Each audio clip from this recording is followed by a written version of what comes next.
The key to understanding animal migration after the flood is simply the concept of inch by inch, little by little, and slowly but surely. With my mom having been born in Newfoundland in Canada, I often visited and spent long periods of time there growing up. And anyone having met a Newfoundlander has undoubtedly experienced the charming, if sometimes bewildering, accent that many of them have. Very often it's accompanied by many rapid-fire and often humorous colloquialisms that burst forth when conversing with a native of the Rock, as the island is often fondly called by Newfies. The first of my favorite sayings, often delivered after being cheered up after something hadn't quite gone the way I'd wanted it to, was, "Well there, buddy, it's better than a kick in the head with a frozen boot." How can anyone argue with that logic? The second, usually heard when asking directions from an islander, was the quick prelude often given before their guidelines were offered. "Oh there, buddy, you can't get there from here." On a similar but more serious note, when Bible critics attempt to discredit the trustworthiness of the Bible, they often mock the historical account of Noah's Ark and the Great Deluge, as well as the accompanying situations that must have inevitably occurred because of it, as being preposterous. And one of those situations is the fact that as animals left the ark after the flood was over, they would have needed to travel all over the world, which would be practically impossible today. Are we biblical creationists really saying that kangaroos on the mountains of Ararat somehow hopped all the way to Canberra in Australia? Are we somehow inferring that the koalas also accompanied them, or that other endemic species such as the ring-tailed lemurs leapt their way to Madagascar? Did they climb over hill and dale, swim the seven seas, and navigate nature to places only they could be nurtured? The skeptic, like my Newfie neighbors, would claim they couldn't get there from here. We know God's word is true, and it's his testament to mankind. And the book of Genesis reveals the instructions God gave Noah regarding exiting the ark after the floodwaters subsided and dried off from the face of the ground after the ark had landed. God asked Noah to get his family and every living creature out of the ark, birds and animals and every creeping thing that creeps on the earth, that they may swarm on the earth and be fruitful and multiply on the earth. Genesis 8:17. And every beast, every creeping thing, and every bird, everything that moves on the earth, went out by families from the ark. Genesis 8, verse 19. Now, after that, there aren't many details on how these animals migrated. However, the biblical and other historical evidence we have, along with much scientific research that's been done by both secular scientists and biblical creationists, point to two main mechanisms for animal dispersion after the ark landed. One would be post-flood environmental conditions, and two would be human behavior. First of all, while it's true that major bodies of water separate continents from one another today, even secular scientists agree that at one time the oceans were much lower in the past, during the height of the Ice Age. Of course, some evolutionists believe in many ice ages, while creationists typically believe in one that was triggered after the flood. Because of the extensiveness of the glacial ice sheets on the Earth at that time, there must have been a massive amount of water removed from Earth's oceans through precipitation to provide for it, which would have lowered sea levels dramatically. A simple Google image search with a mix of keywords like extent of the ice age, world map, and ocean levels will reveal several depictions of the continents of the world as it is now, with an additional extended outline beyond where those continents are today that depict how far they believe the continents would extend above water due to the lowered sea level at the time of the Ice Age. So the animals that populated the Earth far away from the mountainous region of Ararat where Noah's Ark landed some 4,500 years ago would have eventually been able to travel across land bridges for the most part. But how exactly they moved through continents or why certain wild animals live in specific regions of the Earth remains a puzzling mystery.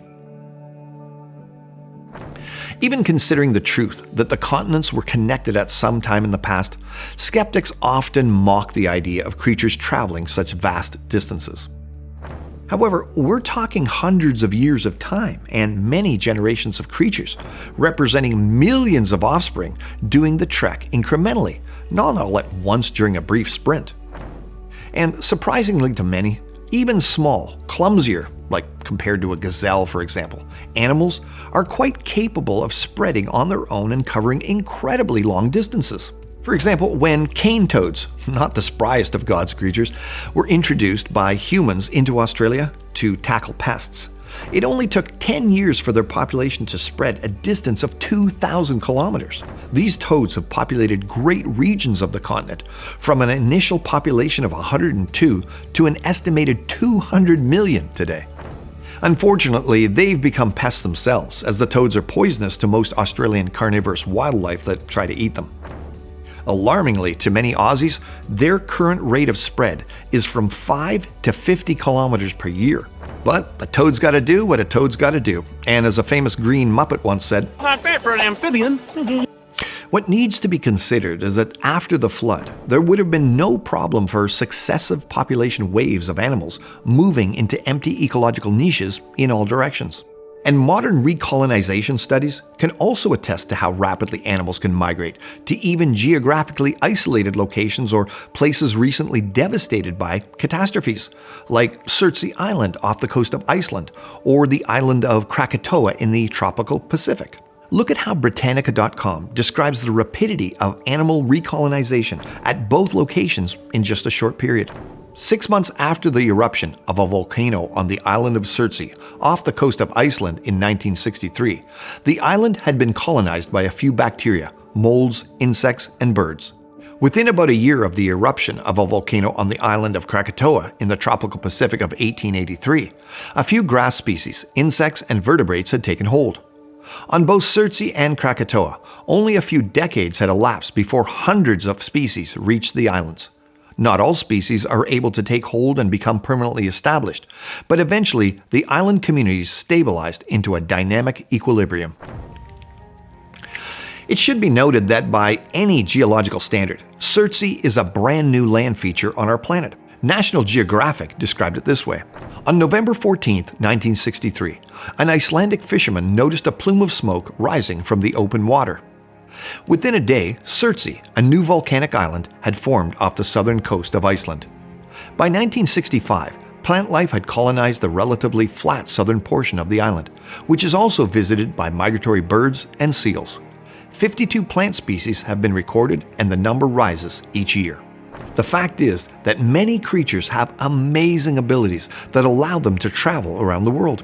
Ballooning spiders, for example, can sense Earth's electromagnetic field and use their webs to fly using electrostatic propulsion.